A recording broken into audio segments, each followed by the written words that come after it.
బిడ్డనే నేను.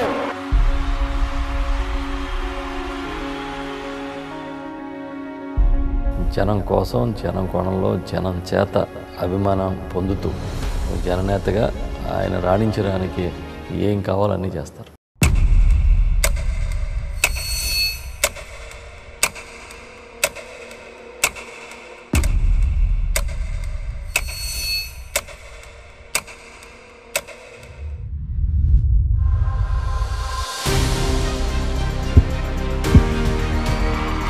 నేను సిద్ధం, మరి మీరంతా కూడా సిద్ధమేనా అని అడుగుతా ఉన్నాను. విశ్వసనీయతకు ఇది అర్థము అని చెబుతూ అడుగులు వేశాము ఈ 58 నెలల పాలనలో.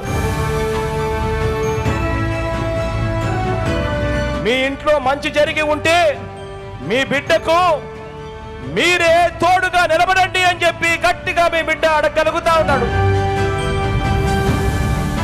ఇది మరో నాయకుడు నాకు తెలిసి కాంటెంపరీ హిస్టరీలో ఏ పొలిటీషియన్ కూడా ఇలా అడగగలడని నేనైతే అనుకోను.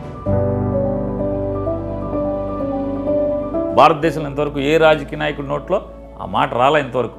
ఎంత పెద్దోళ్ళైనా సరే, నాడు జవహర్లాల్ నెహ్రూ దగ్గర నుంచి ఇవాళ దాకా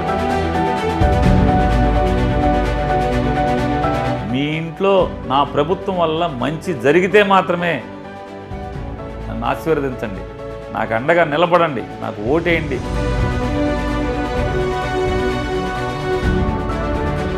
మీకు మేలు జరిగితే మాత్రమే నాకు ఓటేయండి అని చెప్పినటువంటి 5 ఏళ్ళు పరిపాలించిన తర్వాత ఈ మాట చంద్రబాబు 45-50 ఏళ్ళు ఇండస్ట్రీ అంటాం. ఏ ఎన్నికలైనా, ఒక్క ఎన్నికల్లో అయినా సరే నేను మంచి చేస్తేనే నాకు ఓటేయండి అని ఒక్కరోజన్నా చంద్రబాబు మాట్లాడాడు. నేను చేసింది చూసి మీరు ఓటేయండి అని చెప్పి ఎవరు అనలేదండి. నా మనవరికి అమ్మఒడి వేశారు, ఆ తర్వాత ముసలి వాళ్ళకి పెన్షన్లు గట్ట ఇస్తున్నారు. నాకు చాలా ఆనందం. ఆ బాబు తప్పకుండా గెలాలి. మీ బిడ్డ నమ్ముకున్నది కేవలం దేవుడి దయను, మిమ్మల్ని మాత్రమే మీ బిడ్డ నమ్ముకున్నాడు. రాజశేఖర రెడ్డి గారి కన్నా బెటర్ వెర్షన్ లాగా జగన్మోహన్ రెడ్డి గారు కనిపిస్తారు.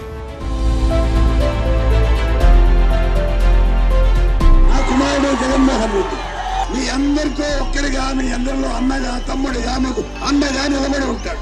నిజంగా ఆ రోజు కాంగ్రెస్ కన్నా రాజశేఖర రెడ్డి గారి దీన్ని గౌరవించింటే, ఆ పథకాలు అయితే ఈ స్కీములు కంటిన్యూ చేసి ఈయనకు రెస్పెక్ట్ ఇచ్చి ఈయన తిరిగింటే ఏం లేదు, history would have taken a different course.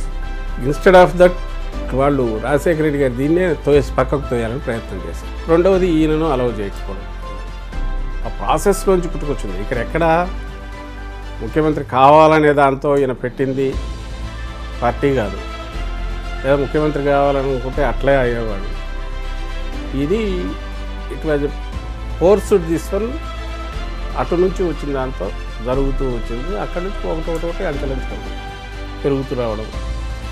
ఇంకా ఒక్కసారి అది మొదలయ్యాక జర్నీ ఒక లీడర్ ఎట్లయితే మూవ్ కావాలో అట్లే మూవ్ అవుతూ వచ్చారు.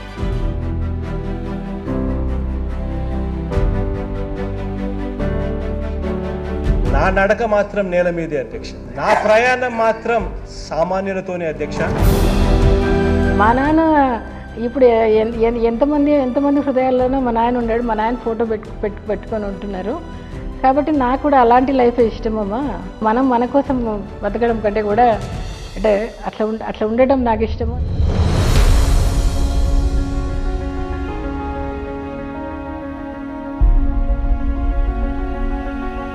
ఫస్ట్ నుంచి కూడా ఎవరికన్నా అన్యాయం జరుగుతుంటే మాత్రం చూస్తూ ఊరుకుండా ఏదో ఒక విధంగా న్యాయం చేయాలి అనే ఆలోచన చేస్తాడు.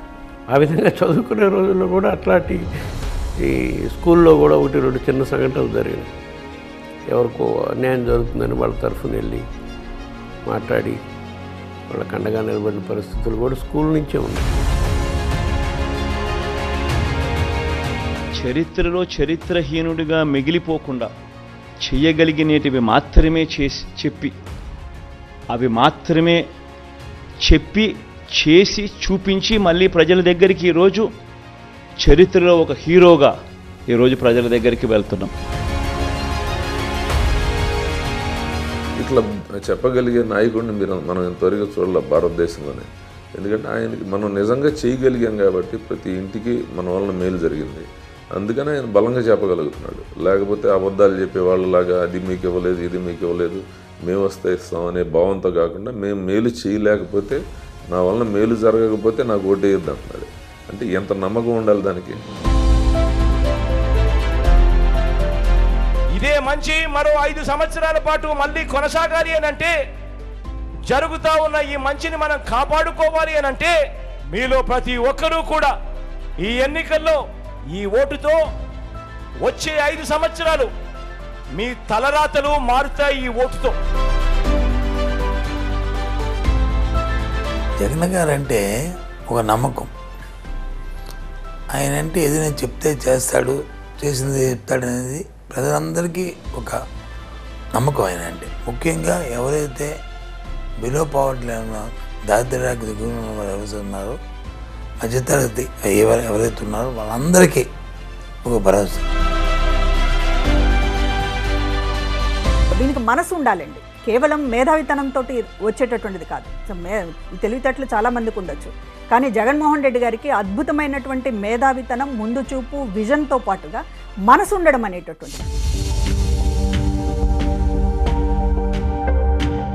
క్రెడిబిలిటీ, దాని మీద విపరీతమైన పట్టుదల. ఆయన తనది కానిదైతే ఏది ఆశించడు, తనది కాదనుకుంది. ఒక విజనరీ కాబట్టి ప్రజలకు ఏది చేసినా జీవితాంతం గుర్తుండాలా, ఇంకా 10 తరాలైనా కూడా మా నాన్నను గుర్తుంచుకున్నట్టే నన్ను ఉంచుకోవాలా అని అనుకునే ఇది ఉంది కాబట్టి ఆ పట్టుదల ఉంది, దానికి తగిన ఫోకస్. ప్రతి ఇంటికి మంచి చేశాం, ప్రతి ఊరికి మంచి చేశాం. అందుకే చెప్తా ఉన్నాను, వై నాట్ 175 అని చెప్పి అందుకే నేను ఈ సందర్భంగా గట్టిగా చెప్తా ఉన్నాను.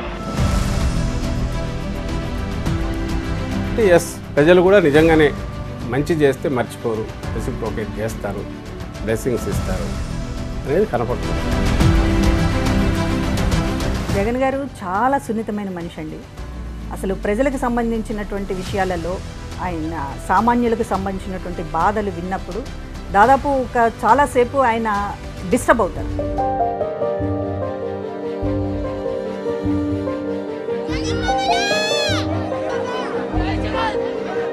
వంగపండు ఉషా అని చెప్పిన ఆవిడ జగన్మోహన్ రెడ్డి గారికి ఆయన కోసం పరితపిస్తూ దాదాపుగా ఆయన రాజకీయాల్లోకి వచ్చి పార్టీ పెట్టిన దగ్గర నుంచి ముఖ్యమంత్రి అయ్యే వరకు ఈ రోజుకి కూడా మేమందరూ తెలుసు, పార్టీ వాళ్ళందరూ కూడా. ఆ అమ్మాయి వంగపండు ఉష గారు అట్లా సెక్రటరీలో రోడ్డు మీద నుంచుని ఉంది. ఆవిడ్ని ఇంటికి పిలిపించుకుని ఆవిడతో మాట్లాడి, అంటే వెంటనే ఆవిడకి 5 డిపార్ట్మెంట్స్ని కలిపి దాన్ని క్యాబినెట్లో పెట్టి, క్యాబినెట్లో మా అందరికీ చెప్పారు, ఈ 5 డిపార్ట్మెంట్ని కలిపి ఒకటిగా ఎందుకు చేస్తున్నానంటే, మన కోసం కష్టపడినటువంటి మన అమ్మాయి, ఒక బీసీ కుటుంబానికి చెందినటువంటి వంగపండు ఉషకి ఈ బాధ్యతలు అప్పచెప్పబోతామని చెప్పి దాన్ని అసెంబ్లీలో పెట్టి ఆవిడికి ఆ పదవి అప్పచెప్పారు. రాజశేఖర రెడ్డి గారి కుటుంబం, రాజశేఖర రెడ్డి గారి తనయులు కేవలం ఏదో అవసరం నిమిత్తం అన్నట్టు కాకుండా నిజంగానే ఒక మనసుతో స్పందించేటటువంటి గుణం, నమ్మితే వాళ్ళని ఎంతవరకు అయినా తీసుకెళ్తారనేటువంటి లక్షణమే ఈవేళ ఆ కుటుంబానికి ఈ స్థాయిలో ప్రజాదరణ లభించడానికి గల కారణం. నాకు నేను రాజకీయాల గురించి చూసిన తర్వాత నా నమ్మకం ఉన్నది, ఫస్ట్లో 83లో ఎన్టీ రామారావుకు పోస్టులో వచ్చింది, తర్వాత రాజశేఖర గారికి వచ్చింది, తర్వాత జగన్మోహన్ రెడ్డి. మీ బిడ్డ అబద్ధాలు చెప్పడు, మీ బిడ్డ మోసాలు చేయడు, చేయలేని వాగ్దానాలను, సాధ్యం కాని వాగ్దానాలను మీ బిడ్డ మేనిఫెస్టోలో పెట్టడు. జగన్మోహన్ రెడ్డి గారు ఇవాళ ఆయన నాయకత్వంలో ఇవాళ వచ్చి రాష్ట్రంలో ఇంకో 5 సంవత్సరాలు అద్భుతాలు జరుగుతాయి. జగన్ గారు ఒక మంచి మనసున్న నాయకుడు. Is a leader with a heart, with a strong political commitment. అనుకున్నది అనుకున్నట్లు తను చేసి చూపించగల నాయకుడు. అందుకే ఆయనకు మిగతా వాళ్ళకు ఉన్న వ్యత్యాసం అదొకటే.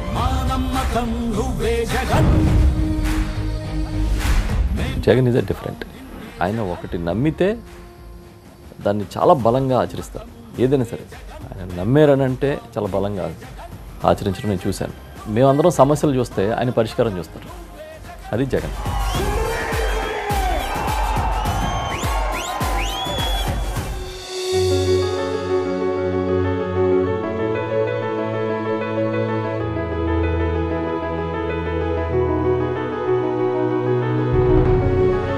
ఫాదర్ మాకు అణువు కూడా బహుశా దేవుడు మనల్ని భూమి మీదకి పంపించింది రాజశేఖర రెడ్డి గారి కుటుంబం కోసం అన్నట్టుగానే మమ్మల్ని పెంచినటువంటి ప్రతి అడుగులోని కూడా ఆ రకమైనటువంటి భావం మాలో ఇంజెక్ట్ చేశారు.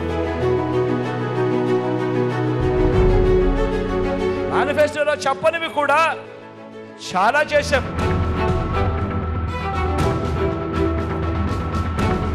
భవిష్యత్తులో కూడా వెసులుబాటును బట్టి మేనిఫెస్టోలో చెప్పినా చెప్పకపోయినా కూడా ప్రతి ఇంటికి కూడా చేయగలిగిన మంచంతా కూడా చేస్తాను అని మీ బిడ్డ ఈ సందర్భంగా ప్రతి ఒక్కరికి కూడా తెలియజేస్తా ఉన్నాను. రాజశేఖర రెడ్డి గారు ఫస్ట్ టైం నేను గమనించింది, ఆయన చేసినవి 3-4 అయినా ఆరోగ్యశ్రీ కావచ్చు, ఫీజు రీయింబర్స్మెంట్ కావచ్చు, ఉచిత కరెంట్, ఇంకా అలా దాంతోపాటు చాలా ఉన్నాయి. ఈ 3 మేజర్ ఇంపాక్ట్ఫుల్ మన స్టేట్కి సంబంధించిన.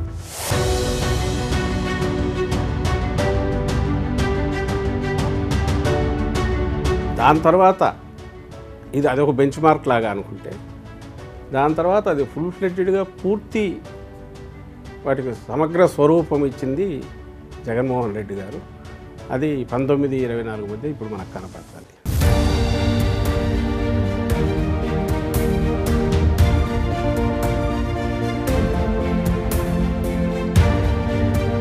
క్విక్ డెసిషన్ ఎలా తీసుకోవాలి, యాక్యురేట్గా ఎలా తీసుకోవాలి, మాటిస్తే వెనక్కి వెళ్ళిపోకుండా ఎలా ఉండాలి, ఇవన్నీ కూడా నేర్చుకున్నాం. ఇన్స్పైరింగ్ ఉంటుంది ఆయనతో మాట్లాడితే.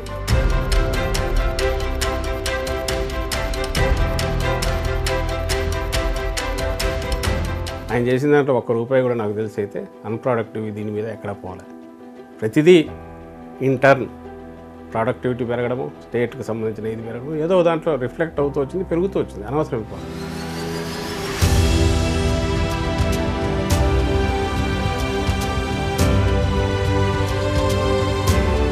అంటే ఎక్కడైతే మనకు బరువు ఉంటుందో without affecting the service or more ఆ సర్వీస్ను మరింత మెరుగుపరుద్దాం, ఎక్స్చేకర్ మీద కానీ ప్రజల మీద కానీ బరువు తగ్గిద్దాం అనే ఆలోచన చేయడం. ఇది మనము ఒక కుటుంబం పెద్ద చేస్తాడు, మన ఖర్చులు ఎక్కడ తగ్గించుకోవాలి, ఆదాయ వనరులు ఎట్లా పెంచుకోవాలనేది ఎట్లయితే ఆలోచిస్తాడు, ఈయన రాష్ట్రం గురించి కూడా అంతే బాగా ఆలోచించాడు.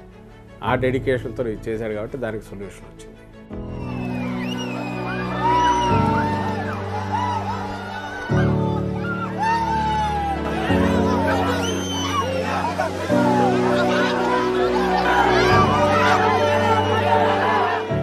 చాలా అరుదుగా కనపడతాయి ఇలాంటి లక్షణాలు. నిజానికి ఎందుకు చేయాలి ఆయన ఆలోచించాల్సిన అవసరం లేదు. ఎవ్రీథింగ్ సిస్టమ్ దానంతట డిస్కమ్లు ఉన్నాయి. నేను 5 ఏళ్ళు ఉన్నానా, రూల్ చేశానా, మళ్ళీ ఎన్నికలు వచ్చినప్పుడు ఏదైనా ప్రామిసులు చేద్దామా, మళ్ళీ అధికారంలో ఎక్కడికి వద్దామని చూసుకోకుండా ఇంత ఇదిగా ఆలోచించి దీర్ఘకాలిక పరిష్కారం కూడా నేనే చేద్దాం చేసి ఫ్యూచర్ జనరేషన్స్ కూడా నష్టం లేకుండా చూద్దాం.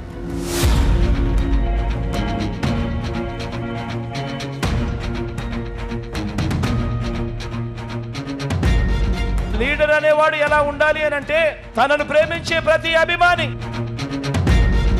తనను ప్రేమించే ప్రతి కార్యకర్త, తనను ప్రేమించే ప్రతి నాయకుడు, తనను ప్రేమించే ప్రతి వాలంటీర్ కూడా, ప్రతి ఒక్కరూ కూడా కాలర్ ఎగిరేసి అదుగో మా నాయకుడు,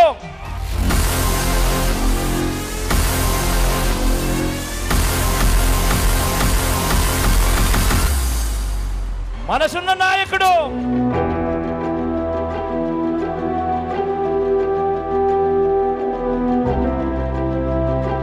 మాట ఇస్తే తప్పేదే లేదు అని చెప్పి విలువలకు, విశ్వసనీయతకు మా నాయకుడు ప్రతీక అని చెప్పి ఒక ఐఏఎస్ అధికారితో అలాగే బిహేవ్ చేస్తారు, ఒక మామూలు కార్యకర్తను అలాగే బిహేవ్ చేస్తారు, ఒక మంత్రితో అలాగే బిహేవ్ చేస్తారు. అటెండర్ని కూడా అన్న అనే సంస్కారం ఎవడుకుందండి?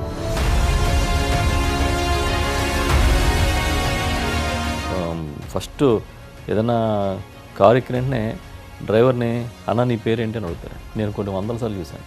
అఫీషియల్ కారు పెడతారు కదా, ఎగ్జాంపుల్ ఎయిర్పోర్ట్లో దిగుతారు, అక్కడ కారు వస్తుంది, అక్కడి నుంచి ప్రోగ్రామ్కి వెళ్ళాలి. కారు ఎక్కినంటనే ఫస్ట్ డ్రైవర్ అన్న నీ పేరేంటి, సార్ శేఖర్, ఓ శేఖర్ అన్న, గుడ్, అక్కడ స్టార్ట్ అవుద్ది ఆయన జర్నీ.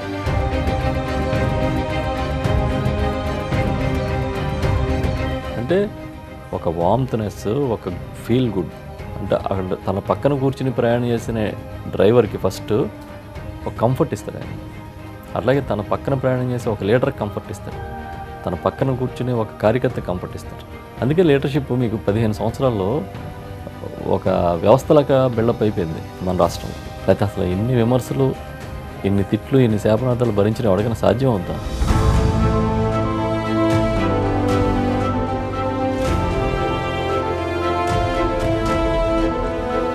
ఆయన నేను ముందు ఫస్ట్ మీకు చెప్పిన ఫస్ట్ పదం అంటే క్లారిటీతో ఉంటారు. క్లారిటీ, సబ్జెక్ట్ క్లారిటీతో పాటు అన్నింటిలోనూ క్లారిటీ ఉంటుందండి. చేసే పాలిటిక్స్లో, తీసుకున్న గోల్స్లో, జర్నీలో, చేసే స్నేహంలో, ప్రతి దాంట్లో క్లారిటీ ఉంటుంది. లీడర్కి ఉండాల్సిన లక్షణం అది. ఆయన పెద్ద గందరగోళ పడిపోరు ఏ విషయంలో కూడా.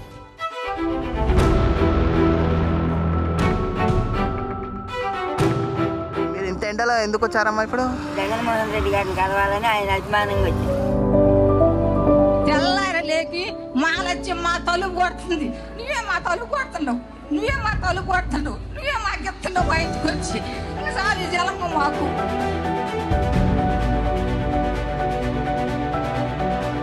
ప్రజలకు నేను నచ్చాను లేదు నేనట్టు చెప్తాను. నేను ప్రమాణంగా చేశానని నేను అనుకుంటున్నా. చేసినవన్నీ దాని ఇది కూడా కనిపిస్తుంది. బట్ అది మీకు నచ్చిందో లేదో మీరు నిర్ణయించుకోండి. నిజంగా కానీ అంత మంచి జరిగింటే ఓటు వేయండి. దీంట్లో ఏం కనిపిస్తున్నాయి? రెండు, ఒక ఆత్మవిశ్వాసం ఉంది, నమ్మకం ఉంది ప్రజల మీద. మనం మంచి చేస్తే రెసిప్రోకేట్ చేస్తారనే నమ్మకం ఉంది. ఆ నమ్మకంతో పాటు తన మీద తనకు విశ్వాసం ఉంది. నేను చేసింది చిత్తశుద్ధితో అంతా మంచి చేశాను, నిబద్ధతతో కట్టుబడి నేను చేశాను కాబట్టి ఖచ్చితంగా ప్రజల బ్లెస్సింగ్స్ ఉంటాయి. ఆ నమ్మకంతో, ప్రజల మీద విశ్వాసంతో ఈయన అది అనగలిగాడు. పైగా పట్టుదల అండి, ఆయనలో ఉన్న పట్టుదల కొంతమందికి మొండితనం అనిపించవచ్చు, కానీ ఆయన చూసి నేర్చుకుంటాం మేమైతే.